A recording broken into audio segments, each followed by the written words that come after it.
matin tout le monde.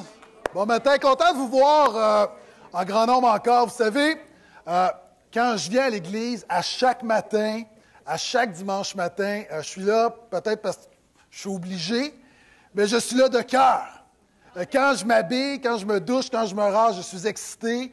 Pendant les annonces, vous voyez, peut-être je disparais, et là vous dites, Seigneur, est-ce l'enlèvement? Non. C'est juste qu'à la fin de la louange, je m'en vais me préparer, continuer en prière. Je sais que Pasteur Philippe fait très bien les annonces, mais je les connais, les annonces. Donc, je veux vraiment, lorsque j'entre dans le message, je veux vraiment être connecté avec Dieu. Donc, c'est pourquoi je prends un temps à part. Mais je suis très heureux d'être ici et merci d'être là ce matin. Vous savez, l'ensemble de ma semaine, j'ai beaucoup de choses à faire, mais le focus, c'est toujours le dimanche matin, c'est l'heure la plus importante de ma semaine. Et tout ce que je fais dans ma semaine est influencé par justement ce désir de vouloir apporter la parole de Dieu, vous apporter la parole de Dieu, et je suis très, très content. Maintenant, on est dans une nouvelle série de messages qui s'intitule « Ne va pas à l'Église, sois à l'Église ». Il y a 2 semaines, je t'ai dit « Ne va pas à l'Église ». La semaine dernière, je t'ai dit « Ne crois pas en Jésus ». Cette semaine, je te dis « Ne lis pas la Bible ». Ça va bien? Premièrement, ne va pas à l'Église, sois à l'Église. Deuxièmement, ne crois pas en Jésus, crois que tout a toujours rapport avec Jésus. Et ce matin, je veux te dire, ne lis pas la Bible, vis la Bible. Vis la Bible. Et c'est le titre de mon message, c'est le thème de mon message. Vous savez, si j'avais une philosophie de ministère, mon slogan serait « Je ne cherche pas à rendre la Bible pertinente, je veux démontrer la pertinence de la Bible ».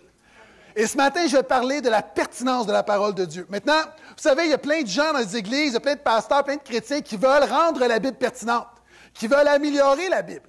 Par exemple, cet été, dans une réunion jeunesse, des gens cagoulés sont entrés avec des vrais fusils, ont pris quelques jeunes, les ont kidnappés, les ont brutalisés, les ont mis dans une voiture, les ont emmenés dans un sous-sol humide et les ont menacés en disant « Es-tu un chrétien? Renie ta foi en Jésus. » Les jeunes étaient traumatisés. On s'est rendu compte que c'est un scénario que le pasteur de jeunesse avait monté pour amener le message de la parole de Dieu par rapport à ceux qui sont persécutés.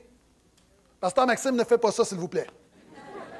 Il y a plein de gens qui veulent rendre la Bible pertinente. Encore dans un groupe jeunesse, vous savez, les jeunes, là, il y a un groupe jeunesse qui ont décidé d'avoir un projet pour intéresser les jeunes à la lecture de la Bible. Ils ont décidé de faire un calendrier avec des scènes bibliques, mais un calendrier érotique biblique. Et là, on a demandé au pasteur de jeunesse, est-ce que c'est pas un peu bizarre, ton projet? Dis-nous ce qu'on veut, c'est intéresser les jeunes adultes à la Bible. Je pense que tu vas les intéresser au calendrier, mais je ne suis pas sûr qu'ils vont lire plus la Bible. Maintenant, on ne cherche pas à rendre la Bible pertinente, et si tu veux être un chrétien, si tu veux être l'Église, ne cherche pas à rendre la Bible pertinente, simplement démontre la pertinence de la Bible. La Bible est très pertinente. En 2012, au Québec, dans une société contemporaine postmoderne, je veux déclarer que la Bible est encore pertinente. Et souvent, les gens ont une image de l'Église, une image de Jésus, une image de la Bible, une image de l'Évangile, on va se l'avouer, qui est un peu quétaine. Souvent, les gens pensent que le christianisme, c'est kitsch, c'est quétaine, c'est dépassé. Bref, ça ressemble un peu à ça. I can tell you that he's one who will never leave you flat. Jesus is a friend of mine. Jesus is my friend. Jesus is a friend of I mine. have a friend in Jesus. Jesus is a friend of mine. Jesus is my friend. Jesus is a friend of mine. He taught me how to pray and how to save my soul. He taught me how to praise my God and still play rock and roll. The music may sound different, but the message is the same. It's just an instrument to praise His name. Jesus is a friend of mine. Jesus is my friend. Jesus is a friend of I mine. have a friend in Jesus. Jesus is a friend of mine. Jesus is a friend of mine. Jesus is a friend of mine. Êtes-vous d'accord avec moi que ce n'est pas ça, le christianisme aujourd'hui? À l'époque, je suis sûr qu'à l'époque, c'était vraiment cutting edge. Je suis même sûr qu'ils ont des pasteurs, lorsqu'ils ont vu l'émission, ont dit « c'est le diable ». C'est la musique du diable. Maintenant, la réalité, souvent, on a une image du christianisme. Et moi, je veux démontrer, je n'essaie pas de rendre Jésus attrayant, je prends Jésus tel qu'il est, mais je crois que Jésus est encore pertinent. Et la Bible, elle est pertinente. Et j'aimerais t'en parler ce matin. L'apôtre Paul, on est dans l'épître de Paul aux Corinthiens, enseigne à l'Église comment justement être l'Église, parce que dans la Bible, l'Église, c'est jamais un bâtiment, c'est toujours les gens. Deuxièmement, il leur enseigne que l'essentiel de la vie, tout a rapport avec Jésus. Tout le temps et toujours rapport avec Jésus. Il n'y a rien dans ta vie, il n'y a pas un domaine dont Jésus n'a rien à dire et dont Jésus peut être absent. Et troisièmement, l'apôtre Paul veut enseigner à l'Église la pertinence de la Bible. Et je t'invite à ouvrir avec moi, si tu as ta Bible avec toi. Sinon, de suivre sur les écrans, nous allons aller dans la première épître de Paul aux Corinthiens, le 9e chapitre. Un verset que j'aime beaucoup, qui parle de justement démontrer la pertinence de la Bible à notre génération.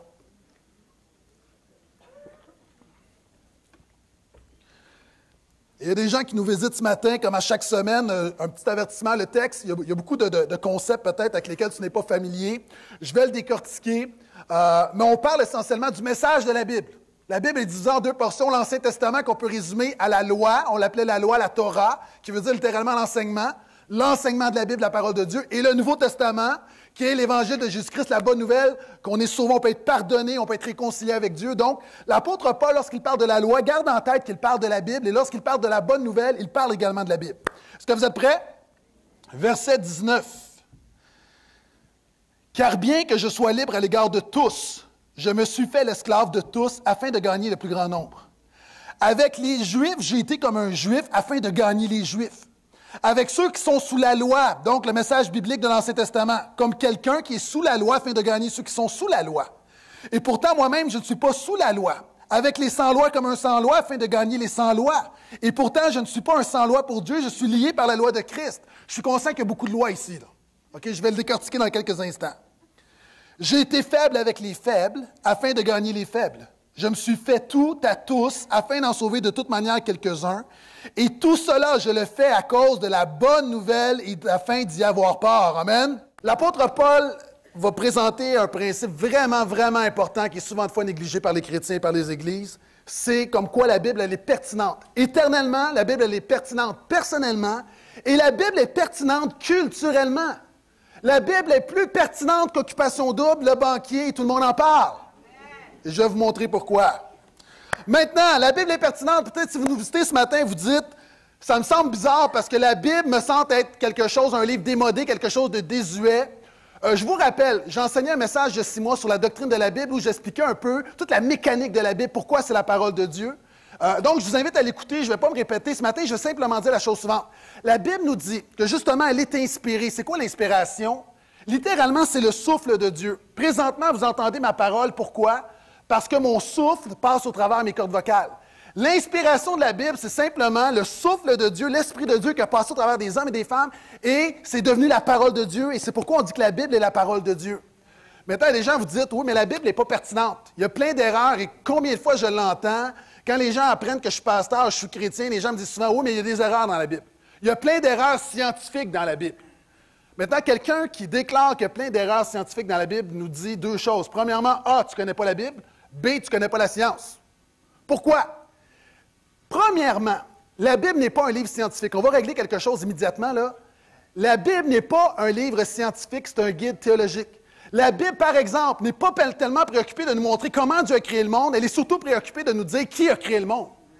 Et la Bible n'emploie pas un langage scientifique. La Bible parle à des hommes et des femmes ordinaires, des choses de la vie, et même là, la Bible jamais va se contredire au niveau de la science. Vous savez, pendant longtemps, on disait que la Terre était plate, et déjà, Isaïe disait la Terre est ronde.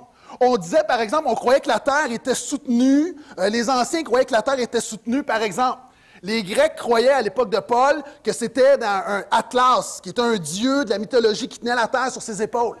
Les Hindous croyaient que la Terre reposait sur 4 éléphants, qui reposaient sur une grande tortue géante, qui reposait sur un serpent.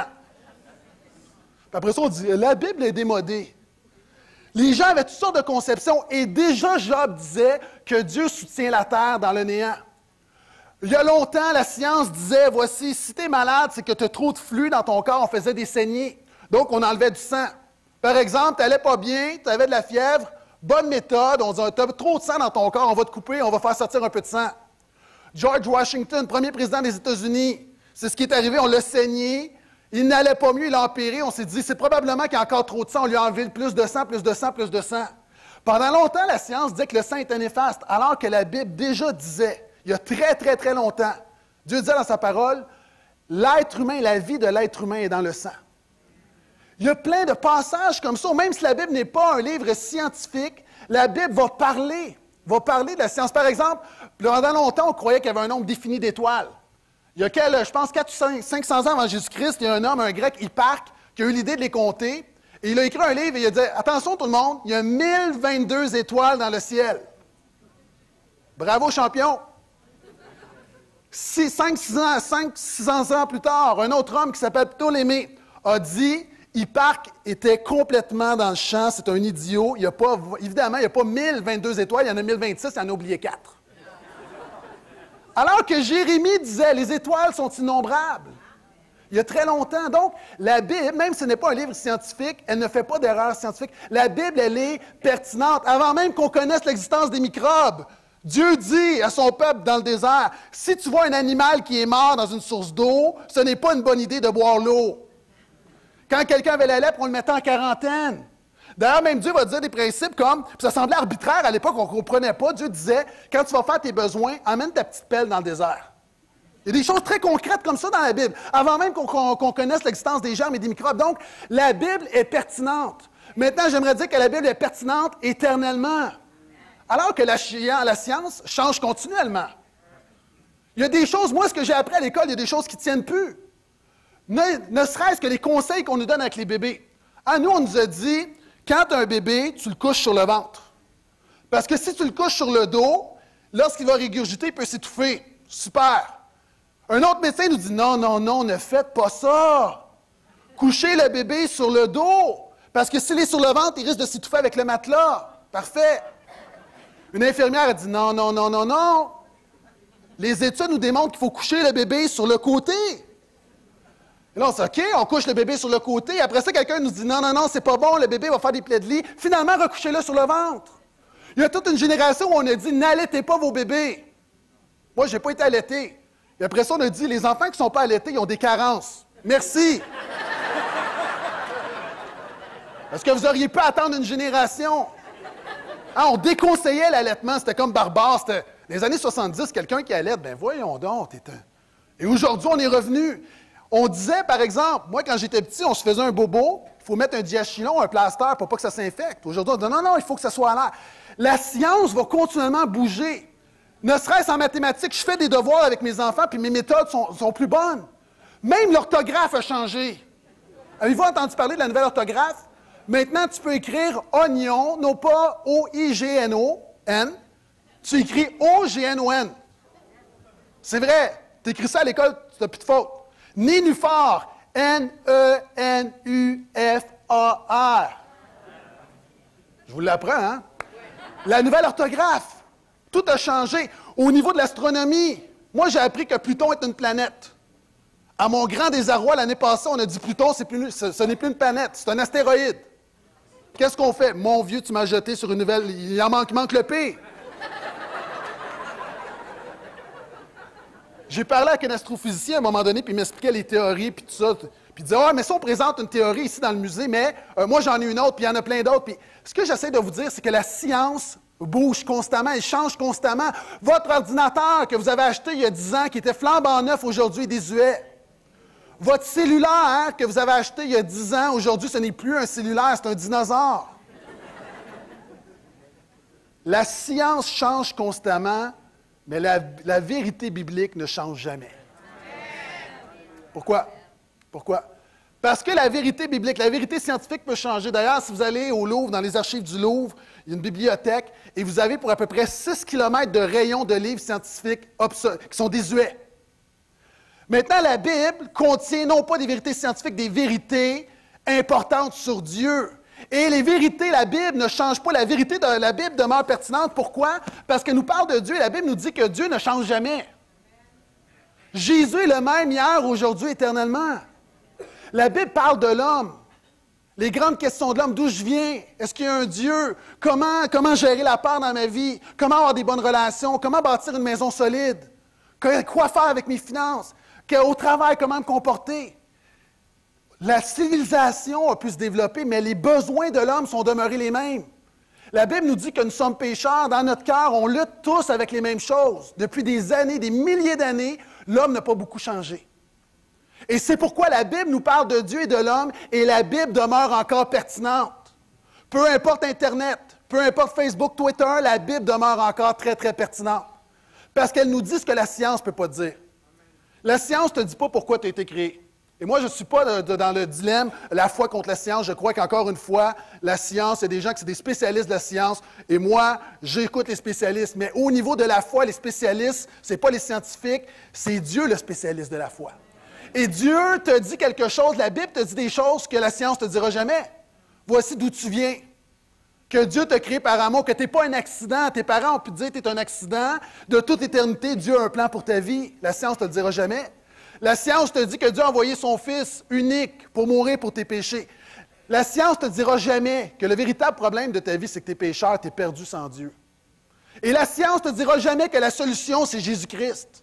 La science ne te dira jamais que lui qui était parfait est mort pour toi. La science ne t'explique pas le pardon. La science ne t'explique pas comment être réconcilié avec Dieu. La science ne te donne pas l'espoir. La science est limitée. Encore une fois, la science est très bénéfique, mais elle est limitée. Et nous avons besoin d'avoir un livre, d'avoir une révélation de Dieu pour nous enseigner ce que la science ne nous enseigne pas. Et c'est pourquoi la Bible demeure pertinente. Est-ce que je peux entendre un amen à ça?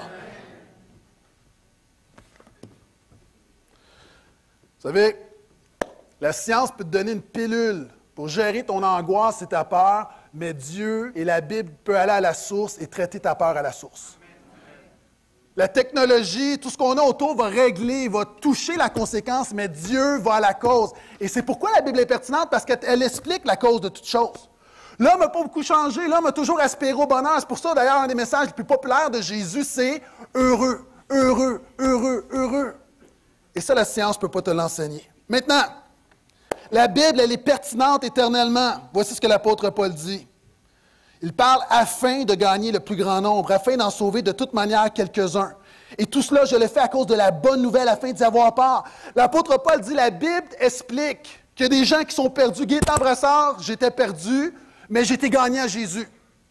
J'étais perdu sans lui et Dieu m'a retrouvé. L'apôtre Paul dit, on était complètement dans le trouble, on était séparés de Dieu et maintenant, on est sauvés. Le salut, ce n'est pas qu'on est meilleur que les autres. C'est simplement, on est quelqu'un on a reconnu que Jésus-Christ est mort. Et en fait, la différence entre un chrétien et un non-chrétien, savez-vous, c'est quoi? On est tous en train de se noyer, mais le chrétien attrape la bouée qui est Jésus-Christ. C'est la seule différence. Tu n'es pas mieux. Et si tu penses que tu peux nager par toi-même, tu vas avoir un problème. On est tous pareils. Et c'est ce que la Bible nous dit. L'apôtre Paul dit, c'est une bonne nouvelle. C'est une bonne nouvelle. Et c'est pour ça que la Bible est une bonne nouvelle, parce qu'elle te dit, quand tu vas mourir, tu vas te présenter devant Dieu. Ça, la science ne te le dit pas. La science ne te dit pas que tu es pécheur. La science ne te dit pas que si tu n'as pas vécu, si tu as passé ta vie sans Dieu, tu vas passer l'éternité sans Dieu. Et la Bible te dit, il y a un espoir, il y a une solution, il y a une réponse, c'est Jésus-Christ. Et c'est pour ça que c'est une bonne nouvelle. Puis c'est une bonne nouvelle parce que, mon ami, tu n'as pas besoin de rien faire. Si je te donne ma montre, je te donne la montre. Là, ton premier réflexe, c'est « OK, combien je te dois? Je vais te faire un chèque. Est-ce que je peux laver ta voiture? Est-ce qu'il faut que je fasse des prières? Qu'est-ce que je dois faire pour mériter la montre? Tu ne peux rien faire. C'est un cadeau, c'est un don, c'est une grâce. C'est la même chose avec Jésus. C'est pour ça que c'est une bonne nouvelle. Tu ne peux rien faire par tes œuvres. Ce n'est pas tes prières, ce n'est pas toutes tes bonnes actions, ce n'est pas que tu es une bonne personne. Tu as juste à recevoir ce qu'il a fait pour toi, recevoir son pardon, recevoir son esprit, recevoir la vie éternelle, la réconciliation avec Dieu, recevoir le plan, activer le plan que Dieu a pour ta vie. C'est pour ça que l'apôtre Paul dit ça, c'est une bonne nouvelle, mon ami. Et c'est pour ça que la Bible est pertinente. La Bible demeure pertinente parce qu'il n'y a aucun autre livre qui peut te dire ce que je viens de te dire. C'est la Bible qui te le dit. Et la Bible, même dans 300 ans, si on est encore là, en tout cas, nous, on ne sera plus là, mais si l'humanité est encore en train de rouler, la Bible va demeurer pertinente. Encore.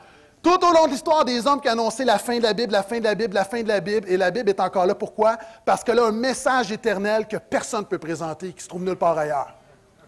On continue. Maintenant, ça, tu dois le comprendre, c'est la première étape. Si tu veux être l'Église, comprends que la Bible est pertinente éternellement. Maintenant, deuxième élément. Et pour résumer un peu mon premier point, je pourrais dire la chose suivante. Tu dois aspirer à lire la Bible inspirée pendant que tu peux encore respirer. Parce qu'à un moment donné, tu vas expirer. Et si tu n'es pas prêt, là, tu vas transpirer.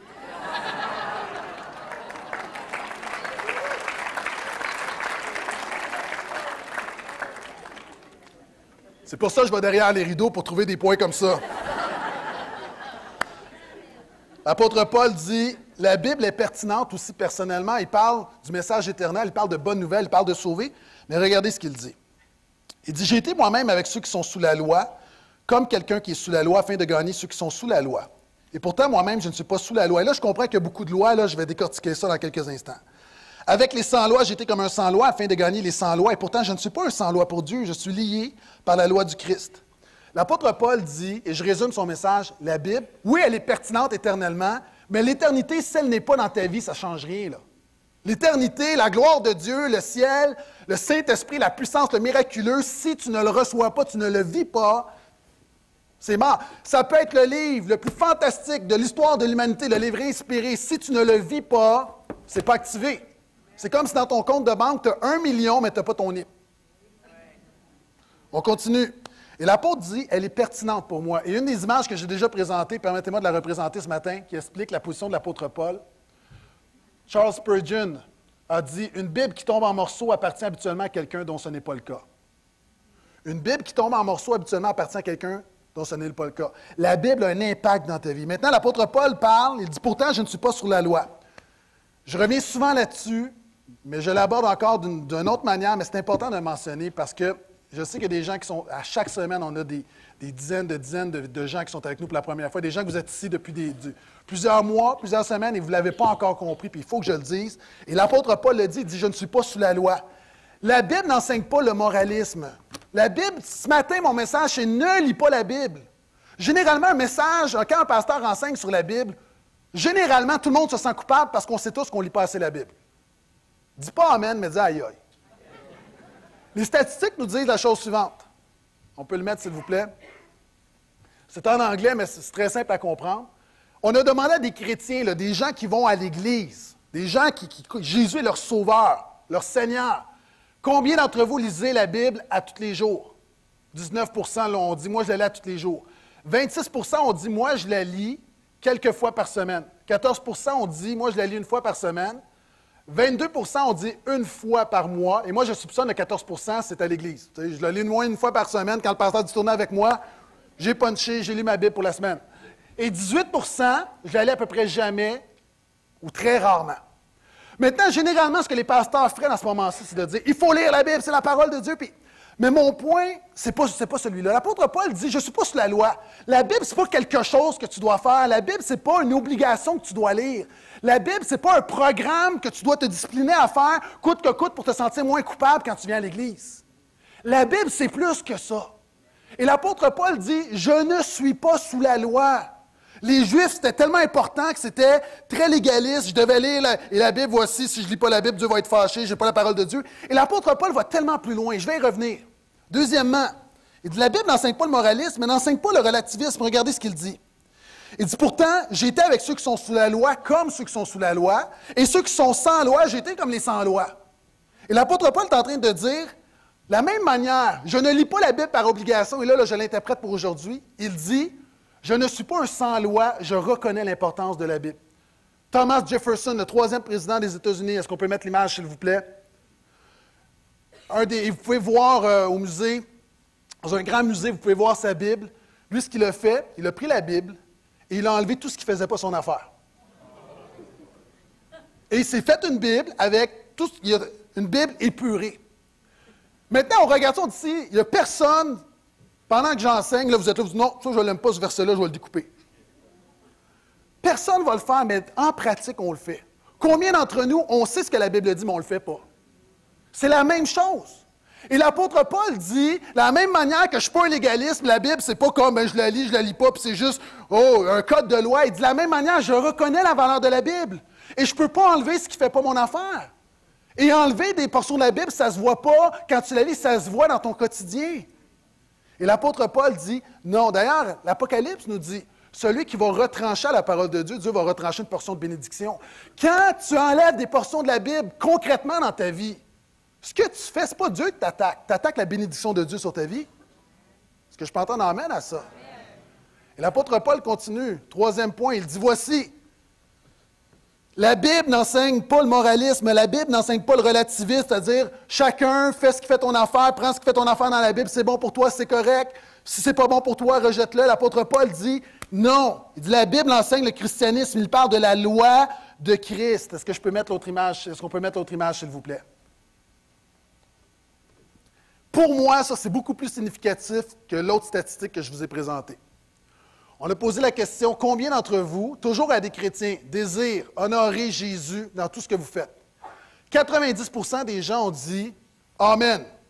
C'est normal, c'est pas 100%. Vous savez, ça, c'est une autre affaire dans des temps qui changent. Il y a un moment donné où on pensait que tout le monde à l'Église était parfait et servait Jésus. Puis la réalité, là, il y a toutes sortes de monde devant moi. J'ai des athées, j'ai du monde qui sont en train d'évaluer, j'ai du monde qui se lutte avec toutes sortes de choses, j'ai des chrétiens qui essayent d'être des chrétiens, j'ai du monde qui pense rétrograder, j'ai du monde qui... Il y a toutes sortes de gens, et c'est ça l'Église. C'est pour ça qu'on ne peut pas s'attendre à avoir un 100%, puis c'est correct. C'est correct, parce que sinon, ça serait un mythe. On continue. On peut le remettre, s'il vous plaît? Et la deuxième question, et c'est là que je viens au concret, vis la Bible. On a posé la question, au travers de la journée, combien d'entre vous pensez à des principes bibliques? 59% seulement ont dit oui. Mais regardez, 21% des gens ont dit non, ça ne me vient pas du tout. Et c'est là le problème. Si tu veux être l'Église, au-delà de lire la Bible n'est pas une fin en soi, tu dois commencer à vivre la Bible. Et vivre la Bible, c'est quoi? Tu arrives au travail, ton patron te demande de faire quelque chose de malhonnête. OK, est-ce qu'il y a un principe biblique pour m'aider là-dedans? Tu arrives, tu as un conflit avec quelqu'un. OK, qu'est-ce que les proverbes nous disent sur les paroles? Tu arrives à une situation, tu reviens à la maison avec tes enfants, tu as quelque chose à gérer. Au lieu de le gérer toujours de la même manière, puis tu arrives toujours au même résultat, et souvent de fois, ça ne marche pas, pourquoi pas commencer à dire qu'est-ce que la Bible me dit là-dessus? Dans tes finances, tu fais ton budget, qu'est-ce que la Bible me dit là-dessus? Là, alors, tu as des choses dans ton cœur, tu te dis, est-ce que je vais commencer telle entreprise, j'ai des ambitions, qu'est-ce que la Bible me dit là-dessus? Je vais acheter une maison, qu'est-ce que la Bible me dit là-dessus? Encore une fois, la Bible parle de principes bibliques. La Bible ne te dira pas exactement ce que tu dois faire. Elle va te donner les principes et Dieu, par le Saint-Esprit, va te diriger pour appliquer ces principes-là. Et c'est pour ça que je te dis, ne lis pas la Bible, vis la Bible. Il y a trop de gens que tu lises la Bible et que tu n'appliques pas les principes bibliques, ça ne sert à rien. Et souvent de fois, si tu comprends l'importance des principes bibliques dans ta vie, tu vas être motivé à la lire. Ce matin, c'est le marathon. Il y a des gens qui se sont entraînés. Un marathon, là, c'est minimum 12 semaines d'entraînement, minimum. Des gens qui se sont levés à 5 heures du matin, des gens qui ont couru à 10 heures le soir, même des fois aux petites heures du matin, même 3 heures du matin quand ils commencent très tôt. Et des gens se sont entraînés sans que personne ne sache pour un moment. Mais ça valait la peine parce que le moment est significatif. Ce matin, c'est le marathon. Maintenant, de la même manière, tu lis la Bible comme un entraînement. Tu ne t'entraînes pas parce qu'il faut que tu t'entraînes. C'est que tu as un objectif. Ton objectif, c'est de vivre la Bible, d'être un témoin de Jésus. Et d'ailleurs, ça a tellement rapport. Ce matin, je vois que c'est comme un clin d'œil de Dieu. Le verset qui suit, l'apôtre Paul dit, « Ne savez-vous pas que ceux qui courent dans le stade courent tous, mais qu'un seul remporte le prix? Courez de manière à le remporter. » Il dit, « Moi donc, je cours, mais non à l'aventure. » Tu sais, je ne cours pas n'importe où, j'ai un plan. Je donne des coups de poing non pour battre l'air. Au contraire, je malmène mon corps, je le traite comme un esclave durement, de peur qu'après avoir fait la proclamation pour les autres, je ne sois moi-même disqualifié. L'apôtre Paul parle de discipline, mais ce qu'il dit souvent de fois, on dit discipline-toi, discipline-toi, discipline-toi. Et l'apôtre Paul dit, avant de dire discipline-toi, là, pense à l'objectif. Est-ce que tu veux vivre la vie que Dieu a pour toi? Est-ce que tu veux que Dieu bouge au travers de toi, que Dieu agisse au travers de toi? Est-ce que tu veux que Dieu bénisse ce que tu fais? Alors qu'on dit souvent, Seigneur, bénis ce que je fais, pourquoi pas faire ce que Dieu bénit? Mais tu as besoin justement de comprendre et de lire la Bible. Et quand tu réalises que ça détermine l'orientation de ta vie, tout à coup, il y a une passion pour lire la Bible. C'est pour ça que lire la Bible, encore une fois, c'est très, très secondaire. Tu dois comprendre. L'apôtre Paul dit, la Bible, elle est non seulement pertinente éternellement, elle est pertinente personnellement dans ma vie. Et si tu veux faire la différence autour de toi, tu dois laisser la Bible faire la différence dans ta vie. Ça arrive au troisième point. L'apôtre Paul enseigne que non seulement la Bible est pertinente éternellement, elle est pertinente personnellement, elle est pertinente culturellement. Et là, je vais enseigner des choses très importantes qu'on n'enseigne pas souvent dans les églises. Verset 19. L'apôtre Paul continue en disant, « Car bien que je sois libre à l'égard de tous, je me suis fait l'esclave de tous. Avec les Juifs, j'ai été comme un Juif afin de gagner les Juifs. J'ai été faible avec les faibles afin de gagner les faibles. » Généralement, nous, avec les faibles, on dit, « Ben là, bouge-toi un peu. » L'apôtre Paul dit, « J'ai été faible avec les faibles afin de gagner les faibles. Je me suis fait tout à tous, afin d'en sauver de toute manière quelques-uns. » J'ai entendu des fois un pasteur dire, c'est les autres qui doivent s'adapter à nous. L'apôtre Paul dit, c'est pas vrai. Moi, j'ai un message tellement important que je vais faire le nécessaire pour que le message se rende. Vous savez, il y a 3 types de réponses. L'apôtre Paul parle en fait du rapport du chrétien et de l'Église avec sa culture. Vous savez, il y a 3 réponses qui sont données. Il y a 3 types d'Églises, 3 types de chrétiens. Premièrement, tu as ceux qui disent que les chrétiens et les Églises doivent être séparés de la culture. Doivent être séparés du monde. D'ailleurs, j'écoutais un pasteur, dernièrement, j'étais à la radio, puis je zappais, puis je suis tombé sur la radio chrétienne. Puis un pasteur qui disait, qui se vantait, « Moi, je n'ai jamais été au cinéma. » Parce que ça, c'est les choses du monde. Encore une fois, puis c'est correct, c'est votre conviction, là, mais je veux dire, c'est pas un sujet de fierté. Là. Être un chrétien, quand tu vas arriver au ciel, c'est pas « Ben moi, j'avais Jésus, j'étais un disciple de Jésus, puis je n'ai pas été au cinéma. » Oh, bravo, tu as une double couronne. On est dans le moralisme, là. Et souvent, c'est des gens légalistes. On est différents du monde. On se coupe de la société. Et il y a plein d'églises qui se coupent de la société, et l'aboutissement ultime, c'est les sectes. C'est complètement à part. Maintenant, Jésus a dit la chose suivante. Jésus a dit, « Père, je te prie de ne pas les ôter du monde, mais de les préserver du monde. » Les gens, c'est beaucoup, tu vois dans des églises, c'est le monde. C'est comme si tu sors là, et tu as peur, là, le diable va te manger.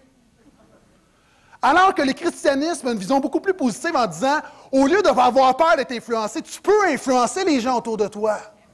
Et la deuxième réponse, qui est l'autre extrême, c'est au lieu de se séparer, on dit, on adopte toutes les valeurs de la culture. Les valeurs de la société, c'est les valeurs de l'Église.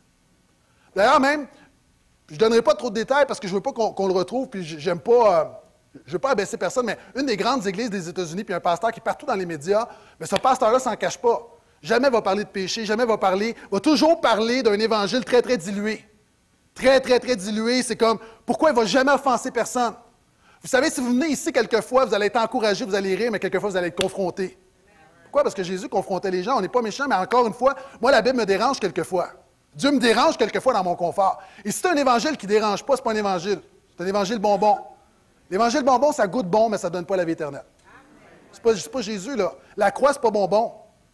Quand Jésus était à la croix, les gens n'étaient pas là et disaient « Ah, c'est mignon. » Puis il y a tout un pan aujourd'hui, on pense que pour gagner des gens, il faut juste diluer notre message. Moi, je pense que si tu veux gagner des gens, dilue pas ton message. Par expérience, je peux vous dire que quand tu prêches l'Évangile, Dieu va honorer.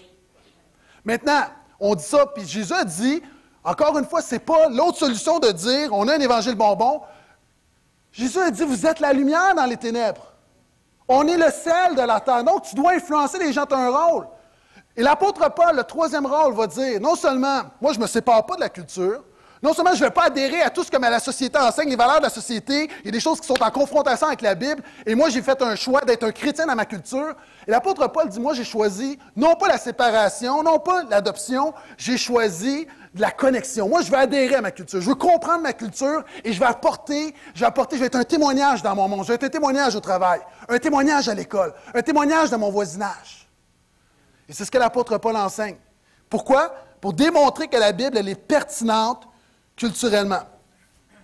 C'est pour ça, d'ailleurs, que je suis sur Facebook, sur Twitter, et on vous encourage, si vous êtes sur Facebook, allez liker la page de l'Église. Allez liker la page de l'Église.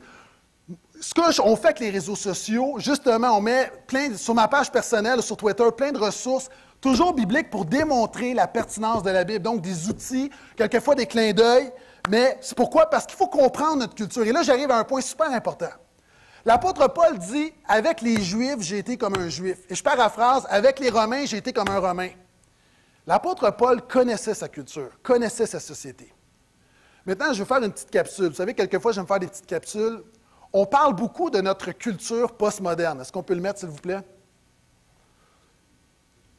Bon, un article comme ça que j'ai pris au hasard, l'institution familiale menacée par la culture postmoderne. On parle beaucoup de notre génération qui est une génération postmoderne. Maintenant, tout le monde parle de postmodernisme, mais c'est important de comprendre c'est quoi. Pourquoi? Si tu veux démontrer, encore une fois, la pertinence de la Bible, si tu es un chrétien, dans ta génération, tu dois comprendre ton monde. Et notre monde est en train de changer et beaucoup de gens ne le réalisent pas. Il y a un phénomène qui se produit depuis à peu près une vingtaine d'années. On est en train de changer, il y a un changement de valeur, un changement de culture. On appelle ça un paradigme. Il y a un changement d'une manière de voir le monde. Et c'est arrivé 2 fois dans les 2000 dernières années. Présentement, notre génération vit quelque chose d'à peu près unique. Il y a un changement, les repères sont bousculés. Et j'ai étudié le postmodernisme pour un peu mieux comprendre mon monde. Et quand j'ai compris ce qui se passe présentement, ça m'a aidé à être plus pertinent dans mon message. Du moins, j'espère. Et j'aimerais t'expliquer un peu, comme l'apôtre Paul qui disait, moi, j'étais juif avec les Juifs. Ben, en même temps, si tu veux avoir un impact, si nous voulons avoir un impact aujourd'hui, tu dois comprendre la manière que les gens pensent. Est-ce que vous êtes toujours là? Le postmodernisme est un grand courant, ça se retrouve, il y a des gens ici, vous étudiez en littérature, vous étudiez en architecture, dans les arts, dans les médias, ça se retrouve partout. Ce n'est pas une mode. C'est vraiment un grand courant qui influence monsieur, madame, tout le monde, les politiciens, les artistes, c'est partout. Pour faire ça simple, OK, je ne veux pas être technique, je prends 3 minutes parce que c'est vraiment important. Il y a eu 3 grandes étapes et vous avez ici un petit tableau. Est-ce qu'on peut mettre l'ensemble? Mettez l'ensemble du tableau, s'il vous plaît. Merci. Je vais commenter. Il y a 3 grandes étapes, 3 grands paradigmes. Il y a eu la période prémoderne, du 1er au 15e siècle. Ça va avant, mais pour le christianisme, je le laisse là. La période moderne, du 16e au 20e siècle, et la période postmoderne qu'on vient de commencer. Il y a un changement de valeur. Par exemple, avant, ce qui était important dans la période prémoderne, au Moyen Âge, c'était la révélation. À partir du 16e siècle, ce qui est important, c'est la raison. Maintenant, aujourd'hui, ce qui est important, ce n'est pas la raison, c'est l'expérience. Encore une fois, pendant les 15 premiers siècles de notre ère, ce qui a dominé, c'était le christianisme. À partir du 16e siècle, c'est l'athéisme qui a commencé, parce que la raison, on veut tout comprendre, on enlève le surnaturel. Darwin, ça vient là. Et présentement, on revient dans un genre de mysticisme, le nouvel âge. Donc, ce qui était à la mode, c'est toutes les philosophies. Ce qui était valorisé dans la période prémoderne, c'était l'autorité. On le vit avec l'autorité de l'Église, okay, qui était une mauvaise chose en passant. Pendant la période moderne, ce qui était important pendant 400 ans, c'était la vérité. Qu'est-ce que la vérité? On veut démontrer la vérité. Présentement, les gens sont plus préoccupés de la réalité que de la vérité. La preuve, qu'est-ce qui fonctionne? Les gens écoutent beaucoup plus Occupation Double que les documentaires. On sait que ce n'est pas vrai. Si tu vas sur les canaux en anglais, tu as plein d'émissions de télé-réalité. On sait que ce n'est pas vrai, mais les gens adhèrent à ça. Pourquoi? Parce que c'est la réalité. On appelle ça la télé-réalité. Et ça, c'est nouveau. C'est la première fois qu'on voit ça. Avant, les gens recherchaient la vérité. Aujourd'hui, tu peux dire à quelqu'un, tu peux même convaincre quelqu'un que Jésus est la vérité, puis il ne deviendra pas chrétien. Parce que ce que les gens veulent savoir, ce n'est pas est-ce que c'est vrai, c'est est-ce que ça marche. Et ça, c'est important de le comprendre. Je continue. Avant, et je vais garder la période moderne et prémoderne, avant, c'était ce qui est objectif. Maintenant, aujourd'hui, tout est subjectif, c'est le relativisme. Si c'est bon pour toi, c'est correct. Il n'y a pas une seule grande vérité, chacun a sa vérité. Donc, on vient d'entrer là-dedans. Ça fait 20 ans, évidemment, il y a eu des soubresauts, mais présentement, c'est le cas. Il n'y a à peu près personne, même si tu poses la question dans les églises, on a posé la question, quels sont ceux qui croient que la Bible est vraiment la parole de Dieu? 88 % des gens dans les églises ont dit, évidemment. Et on a posé la même question aux gens, est-ce que tu crois qu'il y a une vérité absolue? Puis il y a des gens, 48 % ont dit oui, je crois qu'il y a une vérité absolue, mais la majorité des gens des églises ont dit non. Oui, il y a des grandes vérités absolues, mais en même temps, la vérité, chacun a sa propre vérité dans les églises. Pourquoi? Postmodernisme. Avant, ce qui était important, si on regarde, c'était le fatalisme. Hein? C'était comme ça, c'était la vie. La période prémoderne, c'était l'optimisme. On parlait de l'avenir, le progrès, la science, l'émergence des sciences humaines. Présentement, c'est le scepticisme. Tu le vois, par exemple, avec des films comme Hunger Games. Hunger Games, c'est quoi? Ultimement, c'est des enfants qui tuent des enfants. C'est ça, Hunger Games. Pourquoi ça marche? Parce que ça, c'est très postmoderne. La nouvelle génération qui est là, très sceptique. Avant, on croyait que la science était pour tout changer. On espérait, on disait même autrefois, « Oh, dans l'avenir, on ne va pas travailler. On va prendre notre retraite à 55 ans. Ça va être facile, les robots vont faire la vaisselle à notre place. » Aujourd'hui, c'est très apocalyptique, c'est très négatif. Non. Les jeunes sont très, très négatifs, sont très pessimistes, sont très sceptiques. Pourquoi? Changement de paradigme, ce n'est pas une mode, là. C'est un changement profond dans la manière de voir le monde. Et tu le vois notamment dans la science-fiction. Tu vois avec le discours de l'environnement. Et tout ça vient avec la Deuxième Guerre mondiale. Pendant longtemps, on disait la science, c'est le remède. Pendant 400 ans, on a dit la science, c'est le remède. Super! Avec notre science, on a fait sauter des bombes et on a failli détruire le monde. Donc, les gens sont venus, on dit non, finalement, là, je ne suis pas sûr que l'avenir va être rose.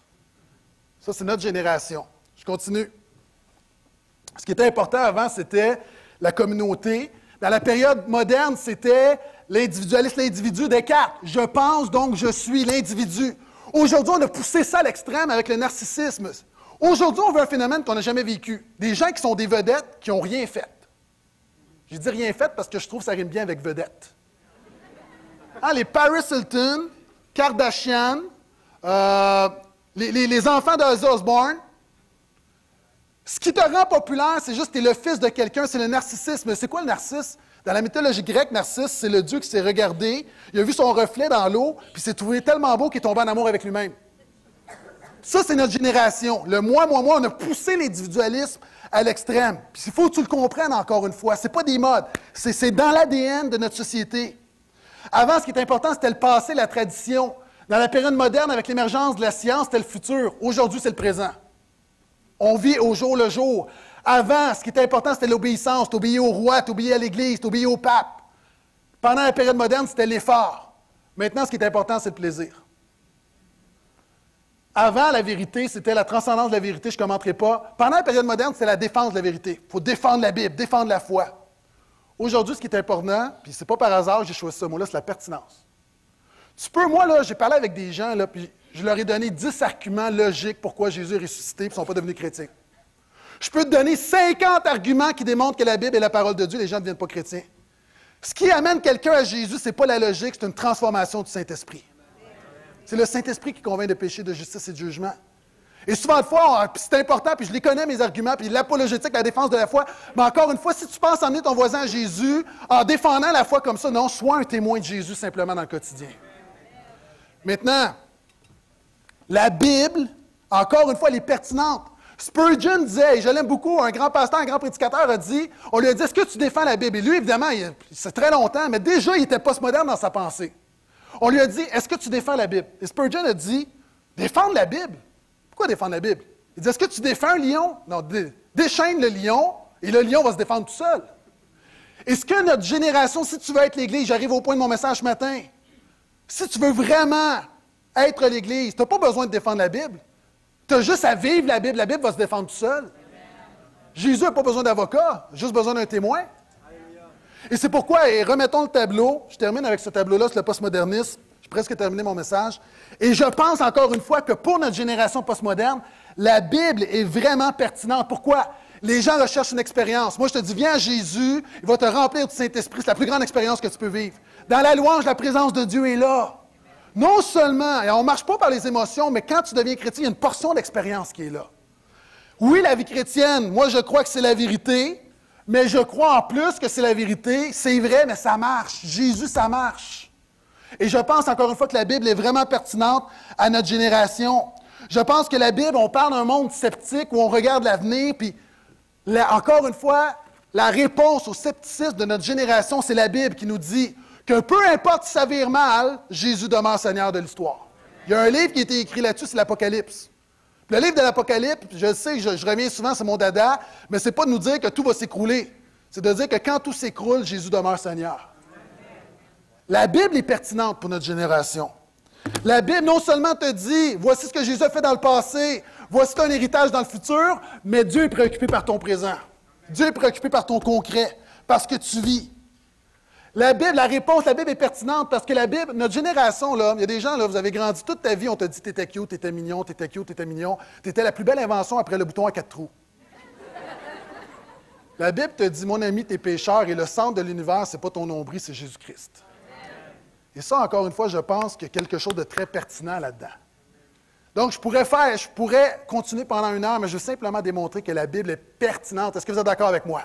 Elle est pertinente éternellement. Dieu ne change pas, les vérités ne changent pas. Elle est pertinente personnellement. Vis la Bible, mais même pour ton monde. Et la preuve, dans cette semaine du livre, je suis tombé sur les livres les plus populaires des 50 dernières années. Ça, c'est en nombre de millions. Les 10 livres les plus populaires. On parle premièrement le journal d'Anne Frank, qui était une jeune fille allemande, juive, pendant la Deuxième Guerre mondiale, qui est morte dans des camps de concentration. Deuxième, le 8e livre, c'est le 9e livre, excusez-moi, c'était sur la pensée positive de Napoleon Hill. Après ça, c'est Autant n'emporte le vent. Parmi les livres les plus populaires des 50 dernières années, arrivent en 1, 2, 3, 4, 5, 6, 7e place, Twilight. Si vous ne savez pas c'est quoi Twilight, c'est l'affaire des vampires. Là, j'ai plein de monde qui dit, ben là, évidemment. On continue, Da Vinci Code, le cas Da Vinci. L'Alchimiste, un roman philosophique, un conte philosophique de Paulo Coelho. Le Seigneur des Anneaux. Le troisième livre le plus populaire de notre dernier siècle, Harry Potter, tous les tomes. Le deuxième livre, Mao Tse-tung. Et là, vous dites, wow, Mao Tse-tung est plus populaire que Harry Potter. Il faut comprendre, en Chine, tout le monde devait avoir une copie du livre de Mao Tse-tung, ça l'aide. Et savez-vous, dans notre génération, dans notre société technologique, Facebook, Twitter, le livre numéro 1, présentement, est-ce qu'on peut le mettre, s'il vous plaît? La Bible. La Bible est pertinente.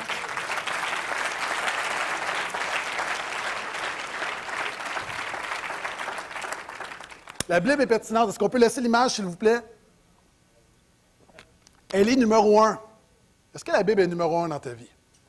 Moi, je suis un lecteur, je lis toutes sortes de choses, je lis de la science-fiction, des romans historiques. J'aime lire. La Bible est numéro 1.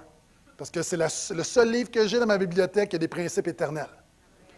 Et si vous regardez comme il faut, dans les livres qui sont là, les 10 livres les plus populaires, vous avez 1, 2, 3, 4, 5. Vous avez 5 livres, à part la Bible, qui sont des livres qui parlent de spiritualité. Twilight, de surnaturel, spiritualité, le Code da Vinci, l'Alchimiste, le Seigneur des Anneaux, Harry Potter. Pourquoi? Parce que notre génération a soif de spiritualité. Et moi, je pense qu'il y a plusieurs bons romans là-dedans. Il y en a là-dedans que j'ai lus, mais le meilleur livre que tu peux lire, c'est la Bible. La Bible doit te parler de spiritualité, de surnaturel. Et c'est pourquoi, mon ami, je te dis, sois à l'Église. N'aie pas honte de la Bible. N'aie pas honte de la Bible. Mais pour ne pas avoir honte de la Bible, connais la Bible. Vis la Bible. Est-ce que vous êtes toujours là? En terminant, j'aimerais vous présenter un court vidéo qui dure à peu près 2 minutes. Je l'ai présenté il y a 1 an.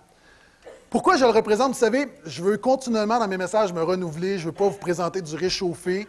Quelquefois, évidemment, il y a une illustration, il y a un point, une image, je représente parce que c'est pertinent. Mais j'essaie autant que possible de ne pas représenter des choses que j'ai déjà représentées. Maintenant, je le représente parce que ça fait 1 an, il y a plusieurs nouveaux qui sont parmi nous. En même temps, je l'ai présenté quand c'était dans le cœur de l'été. Plusieurs d'entre vous ne l'avaient pas vu. Et ça termine bien le point comme quoi la Bible, elle est culturellement pertinente. On commence la vidéo et après ça, je vais le commenter.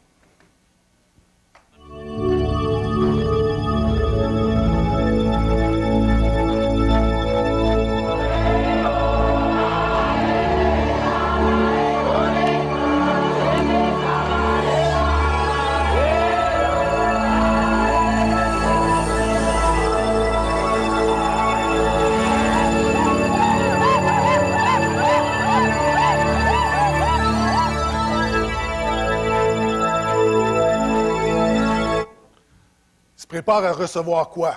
On leur a annoncé que Internet sans fil s'en venait.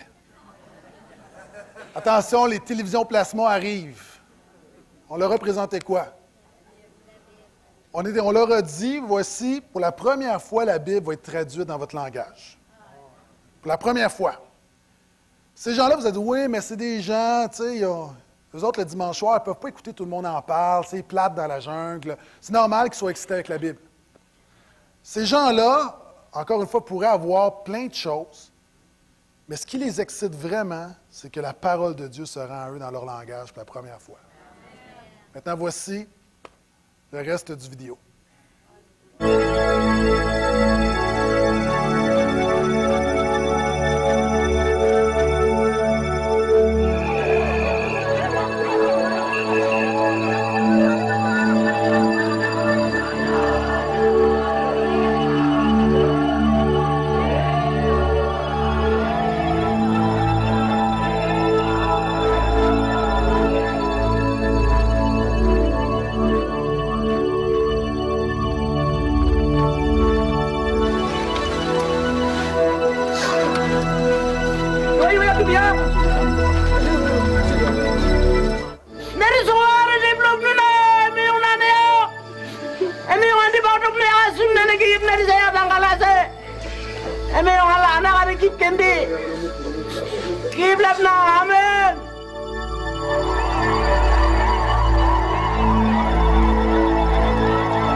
Vous savez, souvent, on regarde les gens de ces endroits reculés, puis on se dit, écoute, on a quelque chose à leur apporter, mais je le présente ce matin parce que je pense qu'ils ont quelque chose à nous apporter.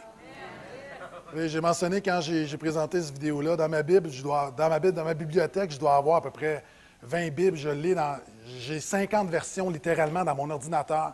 La Bible, là, il y en a tellement. Chacun d'entre vous, vous l'avez dans votre téléphone. La Bible est partout. Maintenant, est-ce qu'on peut juste en prendre une et commencer à la vivre comme il faut? Relâcher la Bible. Soit l'Église, relâche la Bible. Déchaîne la Bible. Trop souvent, on la garde en cage. On vient ici, on l'entend, on est dans notre quotidien. Continuellement, dit Seigneur, je garde ta parole dans mon cœur. Seigneur, enseigne-moi tes principes bibliques. Dieu nous a donné ce livre-là, pas pour remplir notre tête, pour remplir notre cœur et notre vie.